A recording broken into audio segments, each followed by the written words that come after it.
कुठे कुठे गेली? अहो तुम्ही माझ्या गोल्ड टिकल्यांचं पाकिट बघितलं का कुठे? मी नाही बघितलं. वेळेला नेमकं टिकलीचं पाकिटच नाही सापडत आहे मला. कुठे शोधू मी आता?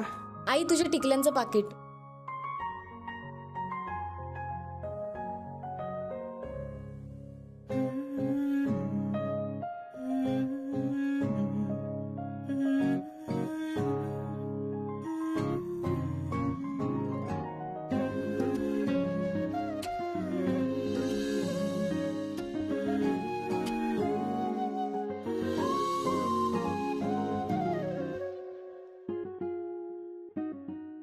दीपू ती सुंदर दिसतीये.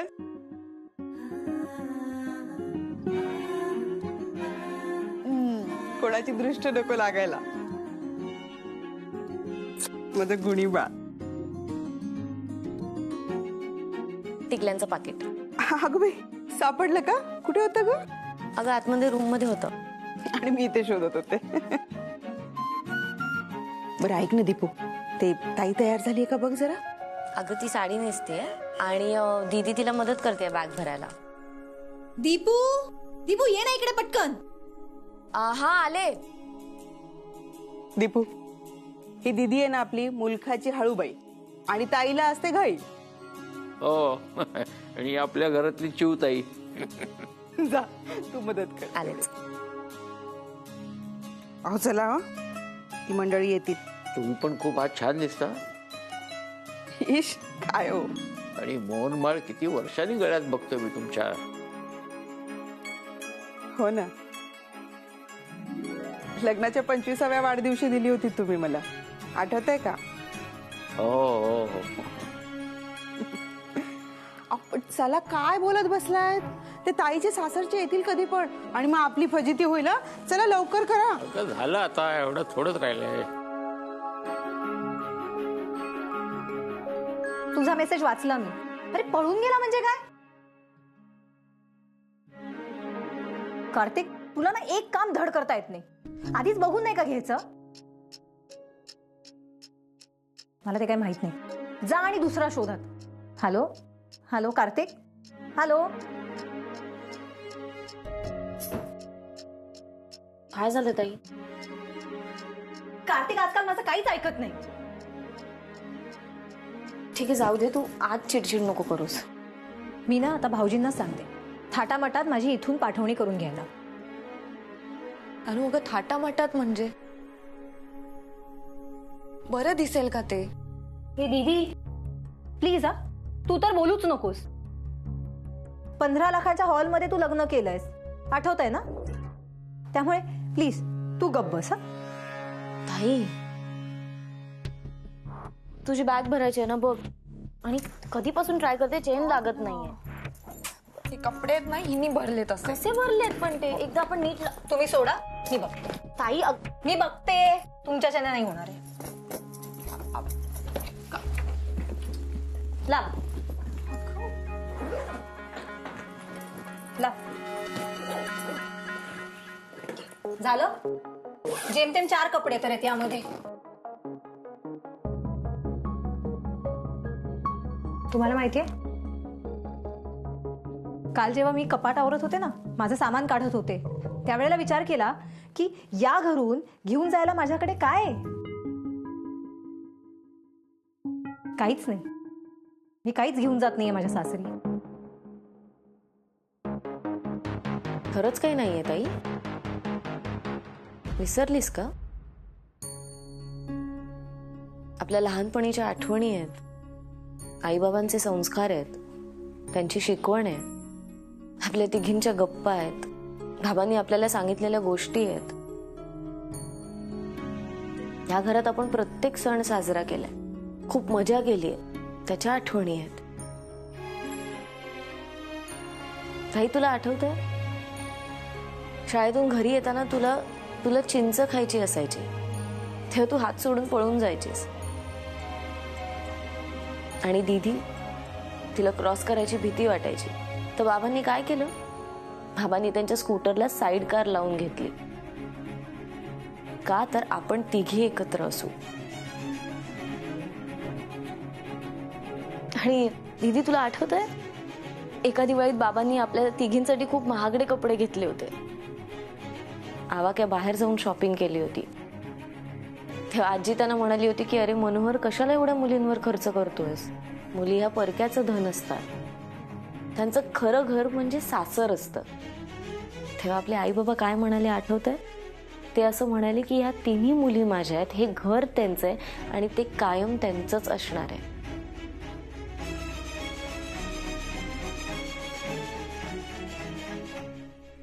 ताई, तू आज तुझ्या सासरी जातेस आणि तू एकटी जात नाहीयेस.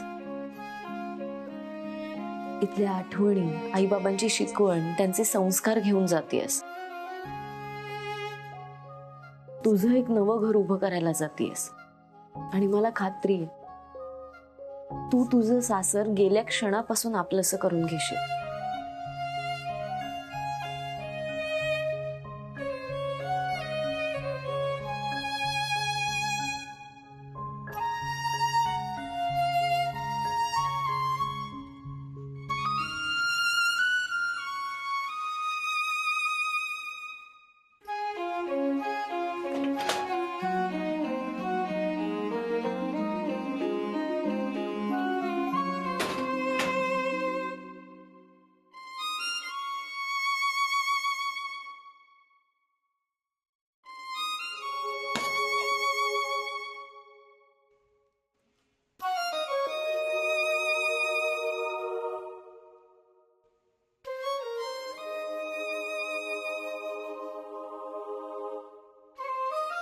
आठवते या चेनसाठी किती भांडली होतीस?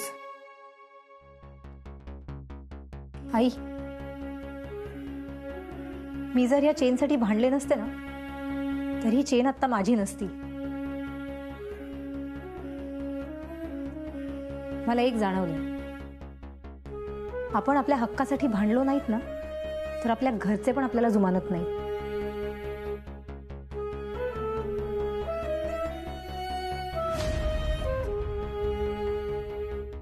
अगं ताई, पाहुणे केव्हा येतील? आवरले का? घेतलं सगळं? सगळं?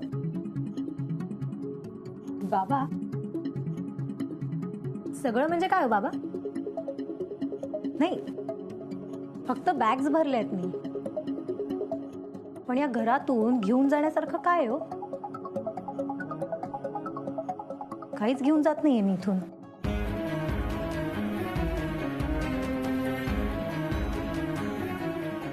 उद्या सासरी गेल्यावर ना शेजारी पाजारी विचारतील, काय आणलंस माहेरून? काय सांगू मी?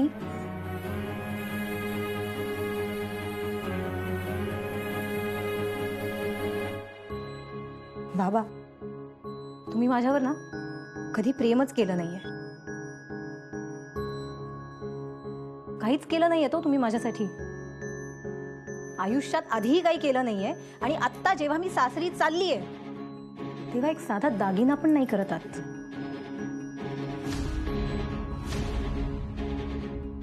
दुःख कसलं हो तुम्हाला? तुम्हाला तर आनंद वाटत असेल ना की मी सासरी चाललीये, गेली एकदाची कटकट असं वाटत असेल ना तुम्हाला? सानू, तोंडाला येईल ते बोलू नकोस.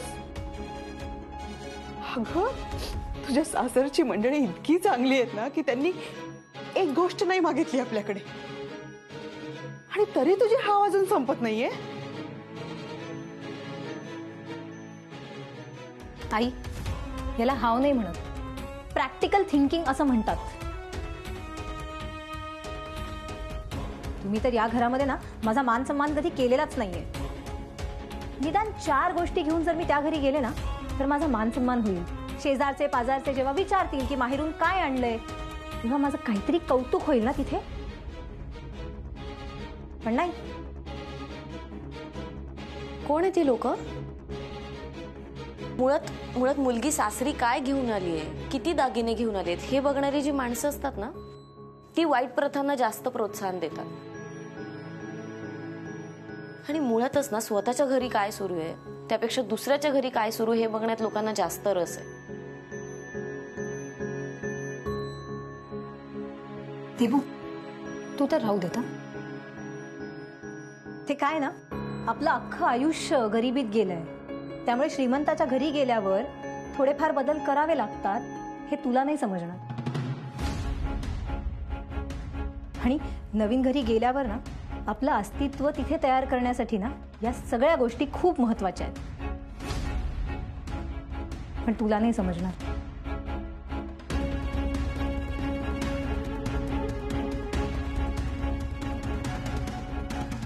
बाबा मला सांगा, मला सासरी जाताना तुम्ही काय देताय? मी तर म्हणतेय मला एक 2-4 लाख रुपये द्या आणि कार्तिकला एक बाईक द्या. म्हणजे काय ना, मला ॲटलिस्ट सांगता तरी येईल की पाठवणीमध्ये मला माझ्या वडिलांनी कॅश दिली आहे आणि कार्तिकला एक बाईक दिली आहे. सांगा, देताय का? सानू सानू सानू प्लीज असं काही करू नको. अगं बाबांकडे खरंच काही नाहीये द्यायला. माझ्या लग्नात माझ्या सासरच्यांना सुद्धा खूप काही द्यावं लागलं आणि आता त्यांच्याकडे काहीच नाही राहिलंय. सानू प्लीज प्लीज समजून घे ना त्यांना. दीदी तुझ्या लग्नात दिलंय ना, सगळं केलंय ना तुझ्यासाठी. बाबा तिला दिलत ना, मग मला पण पाहिजे. मला ते काही नाही माहिती. मला या सगळ्या गोष्टी मिळाल्याशिवाय मी या घरातून जाणार नाही. निदान एखादा दागिना तरी द्या.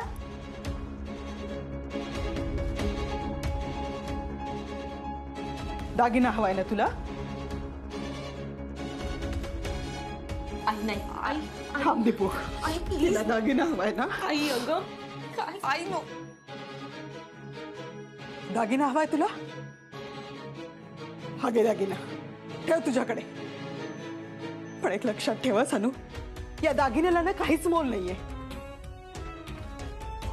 खरा दागिना हा माणसाचा स्वभाव असतो, हे लक्षात ठेव आयुष्यभर.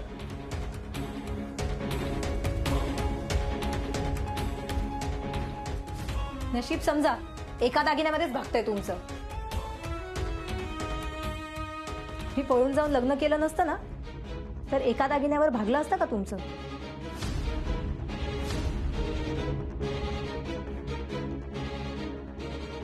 सानू ही ठेव तुला अंगठी आणि आता प्लीज काही मागू नको प्लीज. आई बाबांना खूप त्रास होतोय सानू, बास कर आता, बा.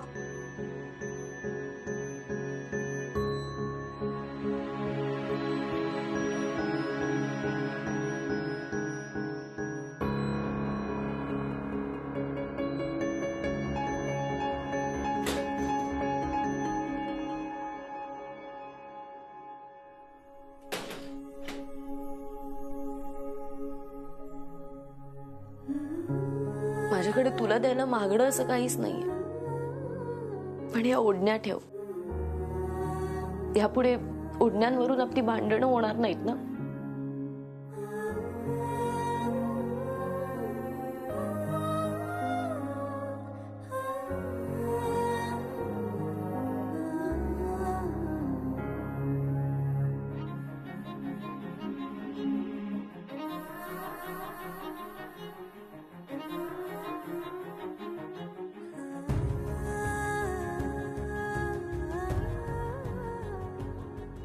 मी खरंच तुझ्यासाठी काही केलं नाही,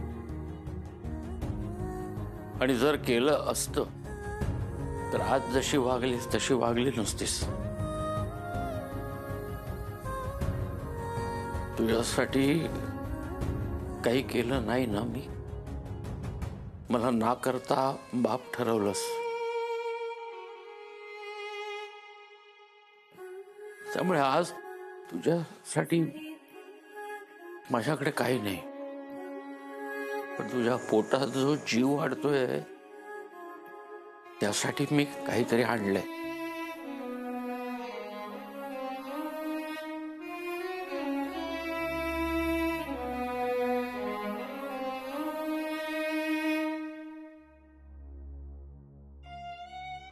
केशर आहे ते रोज दुधामध्ये घालून घेत जा. थँक्यू बाबा.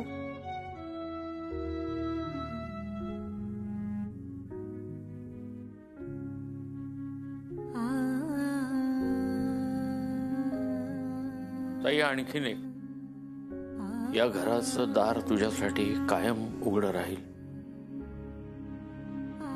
हे घर तुझं होतं आणि तुझंच राहील. पण एक लक्षात ठेव, लग्नाचा निर्णय तुझा होता. त्यामुळे पुढे जर त्याचे काही परिणाम झाले तर त्याला तू जबाबदार असशील. मी कधी तुझ्या निर्णयाच्या पाठीशी नव्हतो आणि नसेन. बाबा, हे आत्ता बोलून दाखवायची काही गरज होती का?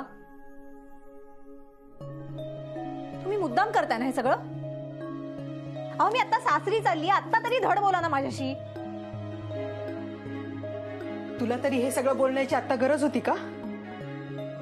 जातानाही त्रासच देणार आहेस का?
कोणी बोलावलं इथे?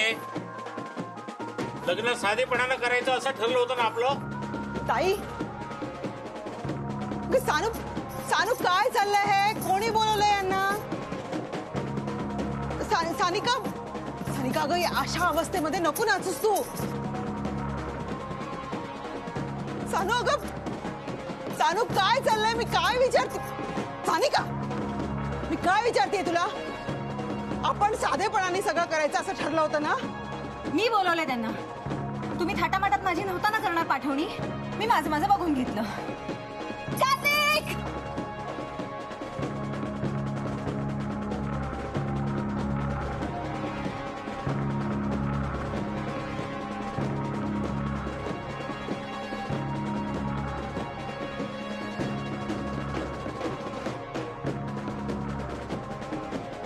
काय दाखवायचं बाकी ठेवलंस तू?